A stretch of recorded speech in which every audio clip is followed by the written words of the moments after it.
Welcome in Oracle Station. With me, Nafisa, Informatics Technology, Electronic Engineering, Polytechnic Institute of Surabaya.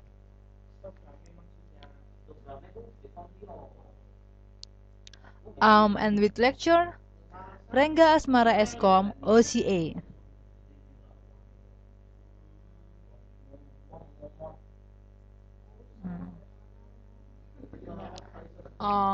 Yeah, now we talk about practice 5, writing explicit cursor. Overview. In this practice, covers these following topics.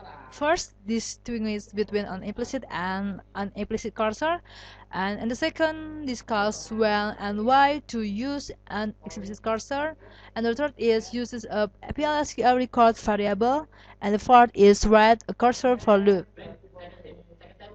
About cursors. Every SQL statement executed by the Oracle server has an individual cursor associated with it. Implicit cursors and explicit cursors. Implicit cursors declare for all DML and PLSQL select statements, but explicit cursor declare and named by the programmer. The function of explicit cursor.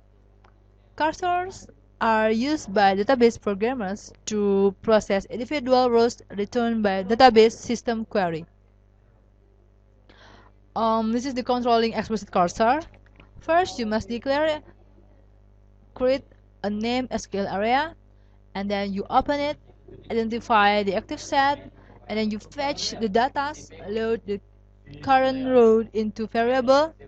After that, you check if it is empty, close the explicit cursor, release the active set, and but if it is not empty, you back to fetch load the current row into variables. When you check this is empty or not, it means that you test for existing rows, or return to fetch if rows are found. This is the step. First open the cursor pointer, and then you fetch a row using the cursor. Continue until the cursor pointer is empty, and then after the cursor pointer is empty, you close the cursor. Declaring the cursor. This is the syntax. Cursor name is select statement. Do not include the into clause in the cursor declaration. If processing rows in a specific sequence is required, use the order by clause in the query. This is the example. You can see the code here. Opening the cursor.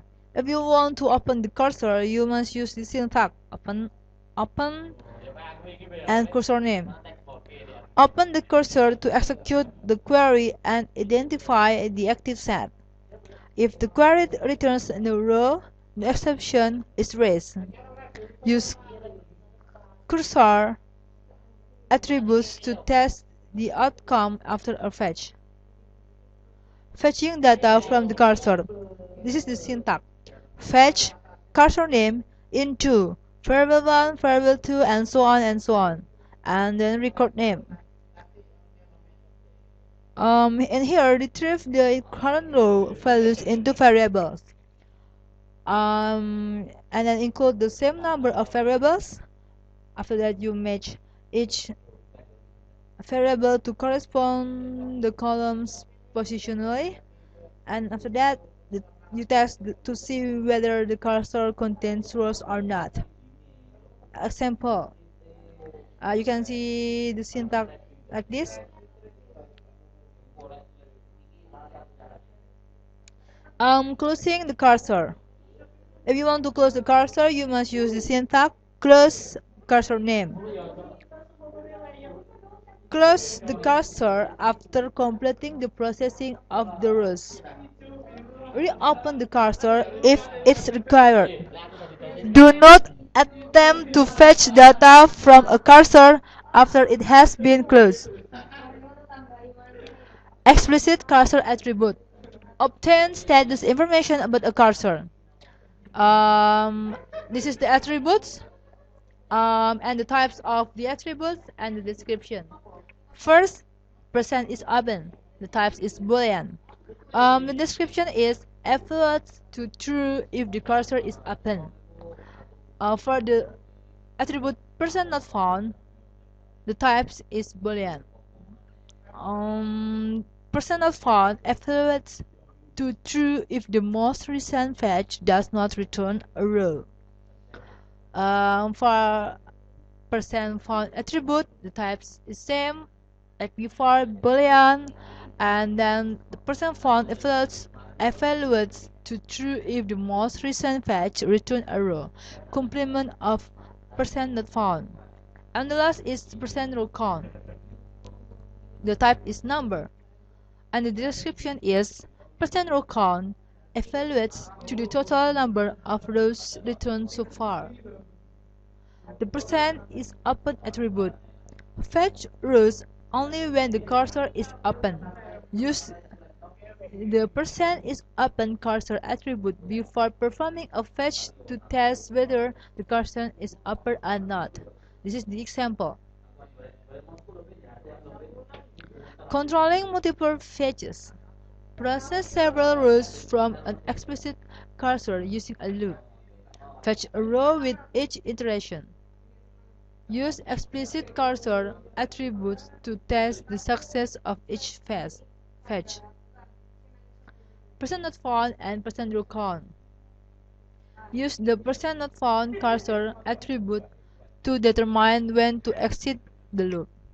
Use the percent row count cursor attribute to retrieve an exact number of rows. This is the example.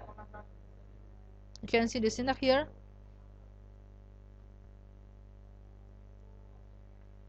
Cursors and records. Process the rows of the active set by fetching values into a PLSQL record. This is the example of the syntax, and this is the output.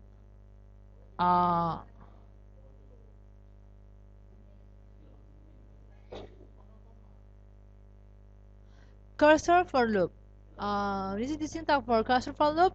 For record name in cursor name loop, statement 1, statement 2, and so on and so on, and then end loop.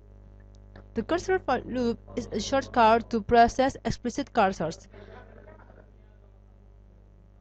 Implicit open fetch, exit, and close occur. The record is implicit declared. This is the example.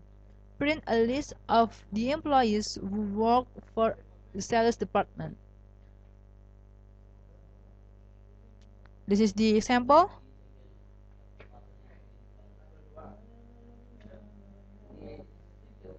Cursor for loop using subquery. No need to declare the cursor. For example like this. This is the syntax.